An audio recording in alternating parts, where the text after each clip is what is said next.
Alright guys, so about 2 weeks ago, I had this big cardboard box to throw away. So I have this trash service that comes and picks up my trash every week. So I just set it right next to my trash and they just took my trash, but they left the box. So I'm like, alright, maybe if I put it inside the trash can, then they'll do it. So last week, that's what I did. I ripped it up, I put it in the trash can, and then when they came, they just took the one with the trash and left the cardboard. So so it's like, all right, it must be like I not must not be allowed to throw away cardboard or something. So what I did is I this week I ripped it up and I stuffed it inside a bag, and then I put the bag inside my garbage can. And this morning the dude knocks on my door and he goes, "Sir, can you stop trying to throw away your cardboard, please?" So that was kind of embarrassing. However, I think if I just give up now, then it'll be like admitting defeat. So if anyone has any really interesting techniques I can use to secretly throw away my cardboard, let me know because I am gonna win this battle, Mr. Trash Man. So, again, that wasn't like an analogy or something, that's just a stupid story. Nothing to do with Python. So, let's go ahead and get started learning Python. Okay, in this tutorial, I want to talk to you guys about the if statement. Now, the if statement is a cool keyword, if, and it's a way to have your computer program make a very simple decision. Now, pretty interesting, pretty unique if I just say that. So let's go ahead and get started. Now, the cool thing is, since we have this IDE, we can make programs longer than just one line. And whenever we hit enter, of course, it doesn't just execute automatically. So say that we wanted to build a program that takes a user's age, and we'll say that we're like selling beer online or something, even though that's illegal. We'll do it anyways. So if the user's age is above 21, then we'll say you can buy beer. If not, then we'll say, okay, you're not allowed to buy beer because you have to be 21. So what we need to do is we need a way to check this and execute some code based on another variable. Sounds confusing, but check it out.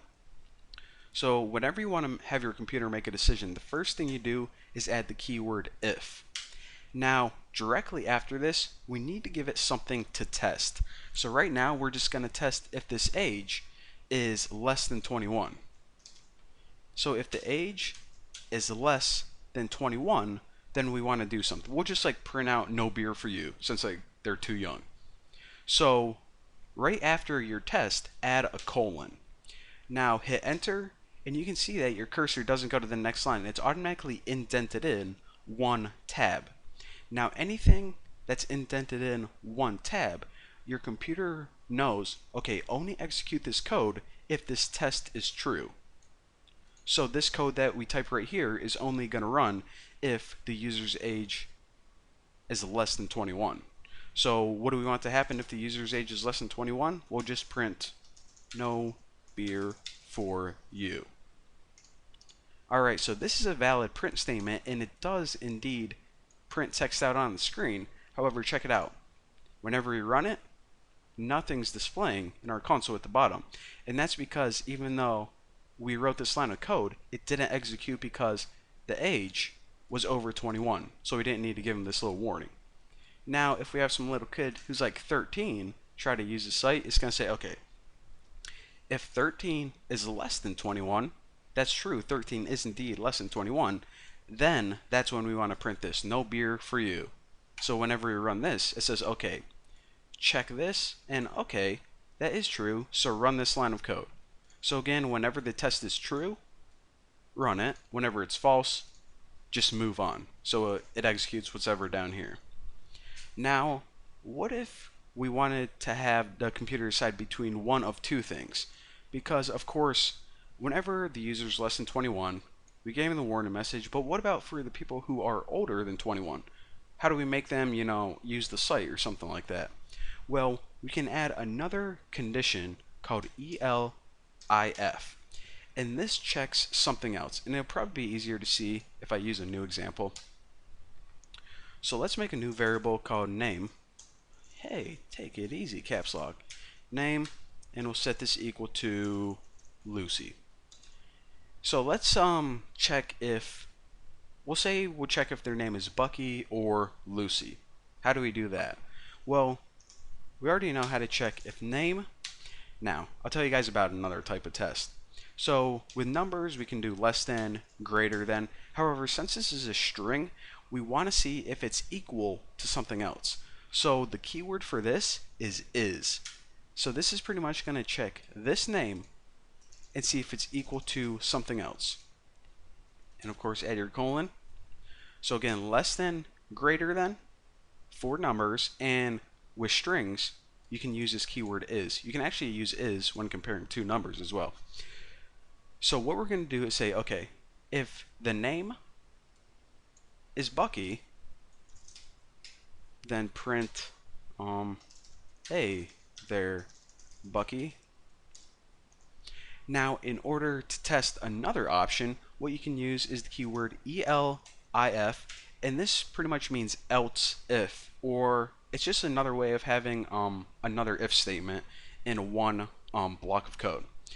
So else if the name is Lucy, print, what are we going to print for Lucy? Something ghetto, like, what up, loose dog. Alright, so, okay, I think that's ghetto enough. So pretty much it checks the name. If it's Bucky, print this statement to him. If it's Lucy, print this statement to him. And we can actually have as many of these elifs if we want. So we'll say, okay, if it's Sammy, be like, what up, Slammy. So pretty much it's going to go one by one and only execute a certain block of code whenever the condition is true.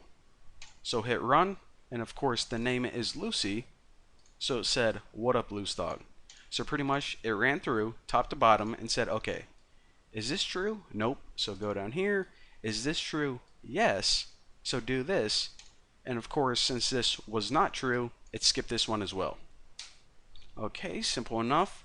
So now we have a way where we not only can make a decision, like in that beer example, but we can also make a decision to decide between more than one option.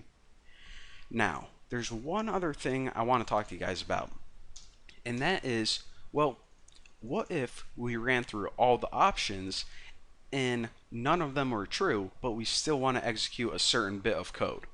Well, we can do something like this. After all of your elifs, you can have one last condition called else. What else means is if you ran through every other option and none of those were true, then do this one. So we can just run something like print. We'll say that this is actually a site, and if the user logs in, then we can give them a custom message. And of course, if none of these names are true, then that just means they didn't sign up for the site yet. So please sign up for the site. So of course, with Lucy, whenever you run it, it's going to give her that custom welcome message. However, if we have a new guy named like Tommy D, what it's going to do is say, are you this user? Nope. Check if you're this user? Nope. Check if you're this user. And since all of these options are false, whenever you run this, it's going to say, please sign up for the site. Alright, so I know that was a lot to take in, but that is pretty much how you can have your computer make one decision, multiple decisions, or multiple decisions with a default answer. So I'm gonna go scratch my head and think about how I can trick my garbage man. And again, if you have any questions or you want the source code to this, I'm gonna be posting it on my forum. So I'll see you later.